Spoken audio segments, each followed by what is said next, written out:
preferred that we control or police or monitor ourselves because they actually prefer not to do it. Oh, for sure. They don't have to get their hands dirty. That's right. And also there's a lot of people in the world, so it's better if they embody Big Brother.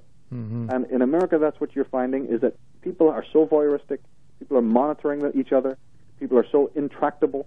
They want 3 forms of identification just to rent a video. God. The whole feeling of camaraderie. I mean, everyone uses the word community. It makes me want to vomit. Yeah. That people are so duplicitous to be throwing around the word like community, and the thing doesn't even exist. Beautiful private businesses are put out of business for the in big place ones. of huge, meaningless, empty franchises. Yeah. And you're telling me that's community? Benches are taken out of parks. There's 101 signs saying, don't do this, thou shalt not, don't sit here, don't move there, don't park here. Yeah, don't step on the everywhere grass. You go. Don't step on the grass. Yeah, and yet they're telling us that we have community. Homeless people are walking the streets with nobody caring for them. What on earth are they talking about? Crime is rampant everywhere. You can tell me that you now have a healthy sense of community with all this pernicious stuff going on. I mean, what kind of mind control are people under? So the city is not going to work because the city was never meant to work. The city is a violation of nature. Well, so accept it and move on. Yeah. Let people create new types of communities. Human beings are capable of doing the most remarkable things. So when you see things decaying, don't always think that that's a negative thing. Don't always interpret that negatively. So when like you said earlier, that you see it's a fine line between wanting to be alive, but seeing all of this adversity. It can help people a lot. Instead of seeing it as adversity, see it as the decline of something that never should have been in the first place. I've said this a lot, and I've got so much flack for saying it, that if a thing is being destroyed, it probably shouldn't have been in existence in the first place. People refuse to understand the philosophy behind that. Otherwise, it wouldn't be destroyed. That's right. So if it can be destroyed or broken, it probably should be. It's a different kind of Zen thinking, though, which the West is unfortunately not familiar with. Yeah. They can observe that particular kind of understanding. It takes a certain kind of mentality to understand this, that the thing that you're clinging to, the thing that you've been pouring your energy into, the thing that you may be voting into existence, shouldn't have existed from day one. So now if it's coming to the end of its life cycle, hey, let it go. You'll be better off for it. But this kind of detachment, this kind of catharsis, this kind of divestiture, and this kind of letting go is highly, irregular to these acquisitive, grabbing, greedy, materialistic, narcissistic culture that we find ourselves in today, and this is where the problems arise. Yeah, well, aren't cities really the last place that a civilization ends before it implodes? Yeah. And my work goes into that a lot, about that there is civilizations, in fact, do not continue. You may think going down to the mall and it's going to be there forever, and it's just so wonderful to drive in your SUV. Well, I got news for you. That's what the Romans thought, and the Greeks, and the Israelites, and that's what the Egyptians thought, and that's what the high cultures of India thought. There's been plenty of civilizations that have thought that way. The Maya say that they saw 4 creations come and go, not civilizations. 4 creations come and go. So, there's nothing permanent about civilization. What's permanent is virtue and truth. Yes. But humanity may come and go. So, the powers of deconstruction, they're pretty ruthless when they have to come in to deal with toxic situation. People might be very shocked about how ruthless those storms can be. So people have to have their own act very much, together in order to withstand this. And it just means that people can stay in the roles, but at least you've got to know that they're roles. You've got to discern between the role and yourself. Nobody's telling anyone to stop, living in playing the roles of mother, father, brother, sister, lover, boss, whatever. All of that can go on, but people need to separate and realize, okay, those are roles that I play, but there's the real me. Yeah, that doesn't... And I prefer to have friends that deal with the real me and not with the roles, and I prefer also to deal with people also as individuals. Exactly. And try to recultivate this human-to-human connection as opposed to the role-to-the-role connection. Because there's nothing but pain and suffering and slavery involved in those roles.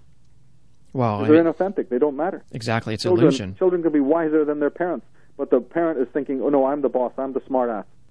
It's the kids teaching them. The teachers can be stupider than the pupils. Well, politicians can be more immoral and corrupt. than the people who are voting them in. So, the role means nothing. Yeah. It has no spiritual value or currency whatsoever. It's utterly fictitious. It's just like performing poodles.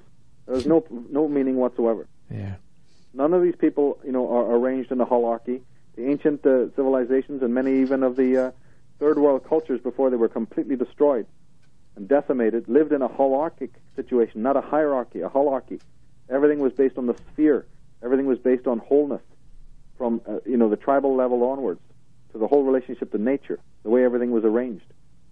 But, down through the centuries, the shamanic masters have all been removed purposely because those were the doctors of society. They were the healers, and they were the detoxers, and they were the people who kept out the parasites. They were able to notice the parasitical energy. Again, just very much like Professor Tolkien's movie has been, his book was made into a movie.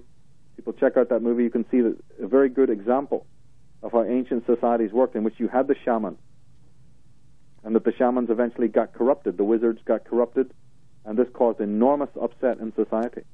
But at one point, they were connected to the knowledge of nature and could assist and monitor and help civilization in a very, very beautiful and natural, organic way. Not as teachers, telling you anything or lecturing you, but helping you to learn yourself, helping to bring the teaching out from the human heart and the human mind. Yeah, coming to that understanding within. Yeah, coming to the within, not didactically, which is the way we're forced to do it now, basically imprisoned in these schools for 18 years. I mean, just think about it. Yeah. Over here, you even had to, in Europe, you had to wear a uniform. And you look at the word uniform. They're teaching you to be individuals, and then the very term uniform. I mean, what kind of nonsense? The thing is so hypocritical and double-speak oriented. How can you then develop children who have free thought? Not to mention the fact that in Europe here, the schools that I went to, they were also very violent. They were physically abusive. Literally, beat the hell out of you for the slightest infraction, Yeah, we had that too when I grew up and went to school. We had the strap, and the teachers that threw the balls at your head and whacked you into lockers and. Oh yeah, full out violence, full out assaulting on your person, whether or not your parents allowed it or not. They were going to do it anyway, which is again the whole point of sadism. You have sadistic people who are sadistic to themselves, then they're going to naturally perform sadistically. Like you mentioned before, they've lost their humanness. And they're no longer human. And that was right. One thing too that I saw on one of your videos last night too. And you're the only other person other than myself that's really picked up on this that I know of personally. I'm sure they're out there, but I haven't talked to them specifically. But in reading of Frank Herbert Stone, I remember when I was a teenager, and there was a little saying in his books that I carried with me from the moment I read them. And you're going to know exactly what it is, and it is fear is the mind killer. Yeah. And I just can't believe that people who read those books didn't come out with that one, because it is so blatantly obvious and so apropos, for today and for any time. But fear is the mind killer. Yeah, and people don't notice it or its effects, because, again, they've been moved so far away from the center, that they're so far removed from their own authentic voice, that they're basically mutilated. They're emotionally mutilated, and they're on the periphery of being, in a very, very precarious place. And therefore, there's a lot to be fearful about. The person who's estranged from their own inner tabernacle, Jesus, they're going to be the recipient of every kind of pathogenic entity or force that plagues the human mind, because they're in a shattered, fragmented, and broken state. And in that state, there's going to be a lot of anxiety, because remember, anxiety and fear are two different things. Mm-hmm. In a way, it's not fear that is the mind killer; it's anxiety, because fear is usually, to be technical about it, fear is a emotion that arises when there's a legitimate threat, like somebody's breaking into your house, you see, or breaking into your car, or somebody's going to try and mug you in the streets or whatever. Yeah, there is you're going to be attacked. There is a healthy component to it. Yeah. Anxiety, though, which we use the word fear to